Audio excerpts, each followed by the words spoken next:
Hello, everybody. I'm Dale Wisely at Prince of Peace, and um, as this extremely unusual school year gets ready to start, I just um, had some ideas, some things I wanted to say. I hope these are helpful. Um, at the risk of stating the obvious, uh, parents have been struggling with what to do about school. Most I guess most people have been offered a choice. People whose kids go to public school. Um, some are starting with completely online programs for the first 9 weeks, as we've heard in the news. I think most districts are offering people a range of choices, um, and, uh, and they're just it could be, I know, agonizing for a lot of parents. And of course, parents, right about the time I'm recording this, or I think it's July 30th, I think, or have a deadline approaching that they have to make a decision. And so I've just been very mindful of that and thinking about that and praying for folks as best I can. I also think about, I just have to say that I think about um, those of us who are able to consider options like having our kids at home and being with them at home. We probably would do well to remember that's a little bit of a privileged position to be in. And I just hope we'll remember all the parents who really just don't have a choice, parents whose jobs, whose personal situations are such that they just need to have their kids in school.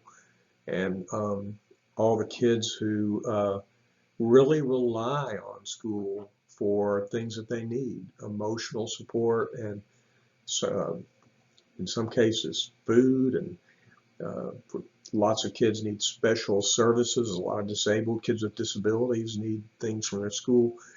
So it's just a difficult thing. And, I want to be encouraging, but I also want to just acknowledge the pain and that this is creating for teachers and school administrators, decision makers that have to decide what to do about this, and just an awful situation. It's confusing for everybody, confusing for kids, and I just feel like I need to acknowledge that. I do want to give you something I hope will be helpful, but I don't like to run away from the pain. There's real pain here, and for lots of people. A couple things to think about. Kids, I think you will discover, many of us will discover that our kids have really mixed feelings about the prospect of starting school up again. For those who are going to be physically going to school, I have to say one of my own grandchildren um, said something to her parents that reminded me of this. On the one hand, right now their plan is to send the kids to school, uh, in-person school, and on the one hand, one of these grandkids in particular is so excited about it, like counting down the days until you know she can go back and see her friends and you know um, participate in school. But at the same time, this same child has said things like, uh, "I didn't think we'd be going back to school until there was no COVID." So many of them are probably are aware of how adults are struggling, and when we adults have fears and concerns, those often get sort of transmitted to our kids. So I think we really have to be paying attention to our kids emotionally and as they go through all this. I think it'll be difficult for many of them. And if your kids, I think let's just try to remember that our kids and our grandkids are going to be, there's a good chance they're going to be emotionally hurting. They're going to be confused, and depending on how the school year goes, we all know there can be some chaos and disruption. I don't see how we can avoid that. because this virus is still very much with us. But if your kids are irritable or sluggish, or they seem restless at times, or even if they are stubborn and, you know, snappy with you, and I guess I just say they're probably not waking up in the morning and saying, "Gee, I wonder how I can make my parents miserable today." I just think we have to be sensitive to the fact that this is tough for kids, and as we go through the school year, and all kinds of things can happen. Kids need routines. Most kids thrive on having sort of predictable routines, and that's just not going to be what this year is going to be. Um, nobody can predict what's going to be happening. So kids may for example, about the time kids are they go back to school, they're kind of in the swing of things. Somebody may test positive and everybody goes home for 2 weeks. Those are all the kinds of possibilities that we all know are out there. I think, and again, you'll never catch me saying any of these things are easy. They're not easy, but I think they're important. And one is, I've been thinking about, let's try to make a priority to do all we can to keep these difficult times from sort of chasing away the love in our homes. So all the anger and the frustration and the worry and anxiety are all in this. The stress and the strain and the confusion can cause us to yell at each other and snap at each other and say things that maybe you've had this experience. I certainly had it as a parent. Realizing I've said something that I shouldn't have, and I wish I could walk back. And sometimes it's hard to walk back things we say when we're upset and angry. So it's completely understandable that we are going to behave badly at times because we're adults. We're adults, but we're stressed adults and often worried adults these days. And so pardon me, we're not always going to be able to be at our best, If you do find yourself kind of behaving in ways that you wish you hadn't toward your kids, saying things to your kids or to your spouse for that matter, that you regret, I really am a believer in, once you realize you've done that, to make amends, apologize. An apology is a healing thing when it's from the heart. Often you'll hear, to be blunt, politicians sometimes will make what I call non-apologies. They're supposed to be apologies, but they're not.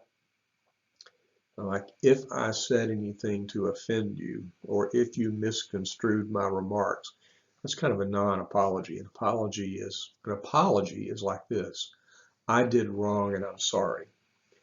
I think sometimes parents worry that if you apologize to your kids, that you somehow compromise your authority, or I don't think that's true. I think an apology teaches our kids an important skill that they can use, to make amends. And so I think we should be willing to apologize. I like to give people scripts. I don't mean to say that you should follow my script, but just to give an example of what I mean. I do get mad at you when I have to, chase after you to do your homework. There's going to be a lot of that going on, right? Whether you teach them at home or send them to school, But it does not help for me to yell at you. And I said some things to you this morning or whenever I should not have said. I'm sorry. I hope you'll forgive me.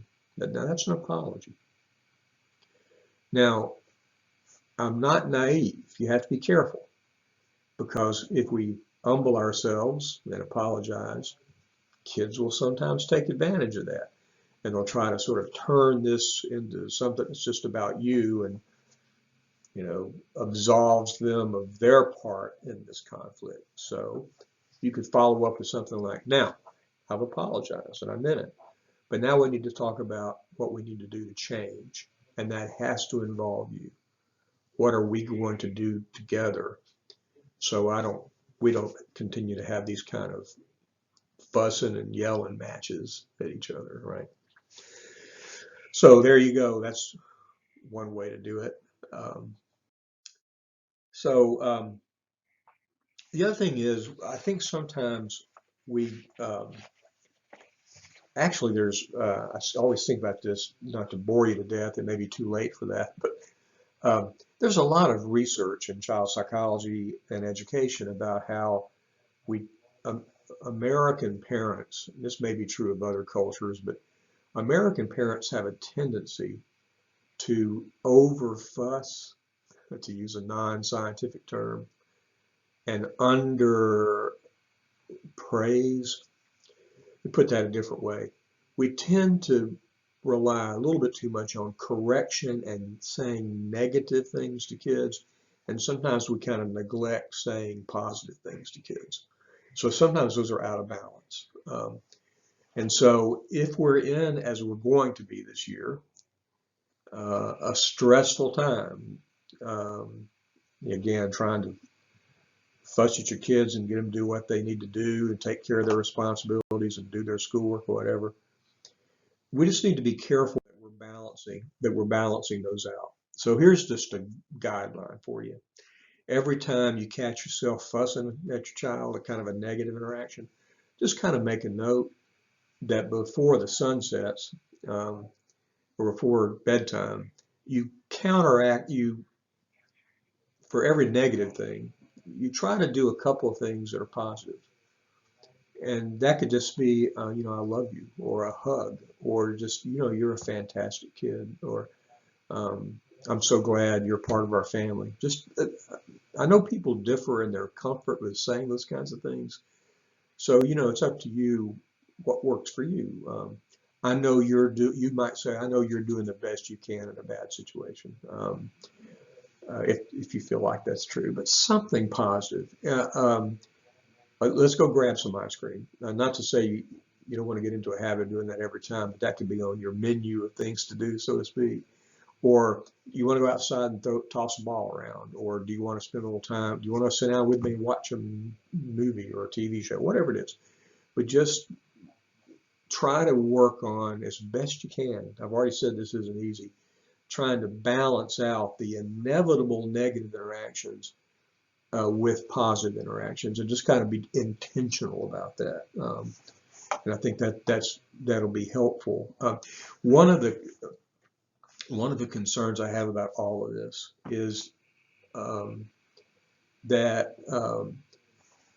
all of this stress that everybody's under can cause a lot of negative interactions in the household, fussing and fighting and carrying on. And that's not trivial.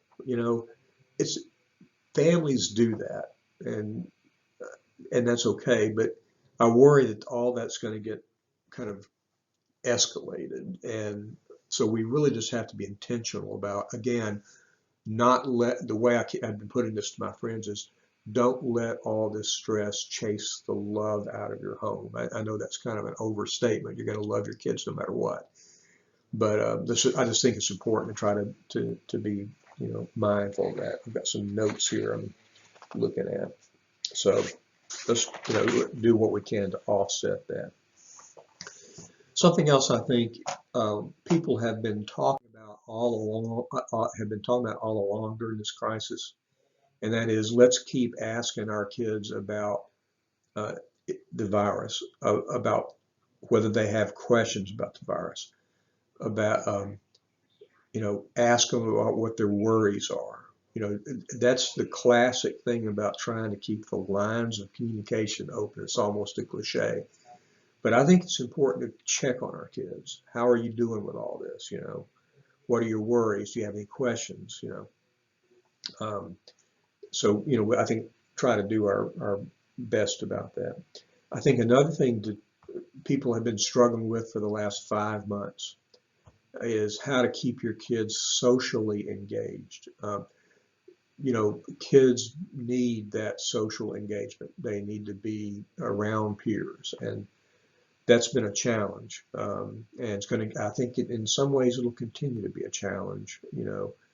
Um, so I don't have a lot of specific advice about that because it so much depends on your situation. But I do think it's important to be mindful of looking for ways for your kids to socially connect with their peers. School, if they go to school, live school, that will be addressed somewhat. But I think all of us need to be constantly thinking about, is there anything else I can do to help my kid connect with their friends? At the same time, I think we have to be careful about social media. You know, on the one hand, in the absence of physical in-person interaction, all of us been doing more digital interaction, Zoom meetings and watching videos like this. And so we can kind of understand why our kids, for a long time now, have been, using digital devices to communicate with each other, interact with each other. And that's probably escalated because of the lack of opportunity to be in the room with their friends or be physically with their friends. So we still just have to be very mindful of what our kids are doing online and with their phones. And so that's a whole nother talk about social media, but we just have to keep our guard up about that, that there may be a little bit of added danger because kids are probably more immersed in that even than they were before all this hit. I think we need to be aware of some dangers. And I've been concerned about the safety aspect of all this from the beginning, not just the safety aspect of the pandemic about people getting infected, but the safety implications for our kids because they've been out of school more and maybe they've been in less structured situations for childcare and on and on. The more kids are at home, nobody likes to hear this, but the more kids are at home, the more danger there is of unintentional injuries and accidents. Kids getting hurt. Just like at Children's Hospital, the emergency room is much busier in the summer than it is for the rest of the year because kids are at the lake and they're outside and they're riding their bikes and they're not in school. So the more kids are at home, the more they're in danger of getting hurt. And so if you're keeping your kids home for more, maybe you're doing homeschool or taking that option, just be aware of that. Helmets, seat belts, helmets when they're riding bikes. Did I say helmets? Helmets. We don't have any data about this next piece, and this kind of goes more about teenagers, but we don't have any data. I don't know when we'll get it, but I think you could make a rational case that there may be an escalation of substance abuse among teenagers, more underage drinking, maybe more pot smoking, and that kind of thing. They've had more time on their hands. They've been under stress. Maybe the fact that they haven't been able to go out as much has moderated that some or mitigated that, one of those M words. But I do worry that when kids are with their peers, that maybe this crisis has escalated like underage drinking. I don't know that. And I don't know when we'll get that data, if we ever will, but I've wondered about that. Also, I have to say, prior to the onset of the pandemic, we were already in a national public health emergency, and that is of rising suicide rates. Suicide rates have been climbing, and among teenagers have been climbing for about 10 years. Some of those increases are quite sharp. We do not know how the pandemic is affecting suicide rates, so we won't know. It takes a long time. It takes usually a year or two to collect that data, and so we don't know. But we still need to be, if we feel like our child is down, we need to reach out. and we need to be willing to ask them, if teenagers, ask them, are you feeling down? Do you feel depressed? Do you have thoughts about hurting yourself? It's important to ask those questions. And if you get in a situation with your child where you feel like they're in danger, when they're depressed, maybe feeling self-destructive or like they want to harm themselves, call your pediatrician. You can do that in any hour. Somebody will be covering for your pediatrician. If you feel like your young person is unsafe right now, call 911, go to the emergency department. The crisis center here in town offers a number of like telephone and text-based ways of reaching out and getting help. So, kind of check on that, especially if your child, has a history of being anxious or depressed or other kinds of, emotional difficulties. All right. So just one or two other things. I think it's important to ask kids, how are you doing? But I've noticed over the years, you have to do this in sort of two phases. So here's a little example of how this might work. Mom says to Bradley, let's say Bradley's 13. She says, hey, how are you doing? And just like anybody else, if anybody here at the office says, Dale, how are you doing? I say, oh, I'm fine. Now, if somebody at the office says, hey, Dale, how are you really doing? I might give a different answer from, oh, I'm fine. We say, how are you doing almost like a greeting, right? So, hey, how are you doing? Make it fine, right? So one thing you could do is kind of pull Bradley around and look at him and say, and hug him maybe and say, how are you really doing? That's phase two. Bradley may then just say, I'm fine. I told you I'm fine. Or Bradley might say a little bit more about how he's doing because you've asked, how are you really doing? Right. And then if he says, I'm fine. From time to time, I think it's good to say, okay, but just know it's okay not to be okay. These are weird times. Your situation's stressful. We're all under stress. The school thing's wacky, whatever. So it's okay if you're not okay, and talk to us if you're not. And I'm going to keep checking on you. I just have to do that. I'm sorry, but I got to check on you and make sure you're okay.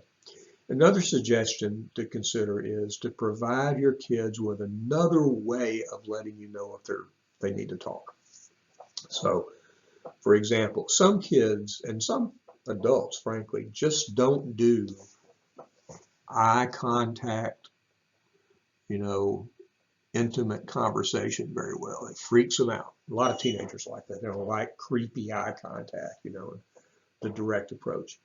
So you could say, you can leave me a note, you can send me a text, you can, if you need to communicate in a different way than face to face, that's okay too. So that's something to offer. And look, when you do this kind of thing, you say, you could write I know a lot of teenagers will roll their eyes and say, why are you being so weird? Don't worry about that. That's fine. Just consider doing this. Don't let go of what their reaction is to it. I don't know if that, maybe I'm blathering on about this. Let me just say too that I think one thing that's easy to forget, sometimes I forget this, is that most children are resilient. They adapt. They find a way to get through things just like the rest of us often do.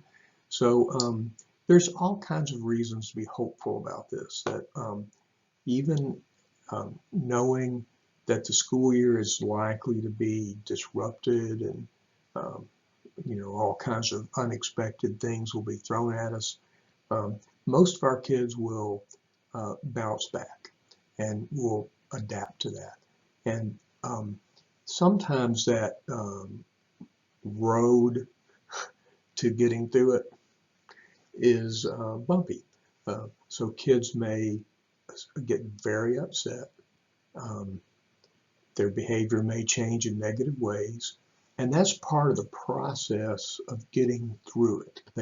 Getting all that emotional stuff dealt with and expressed. So don't be discouraged if your kids seem, upset or sad or anxious.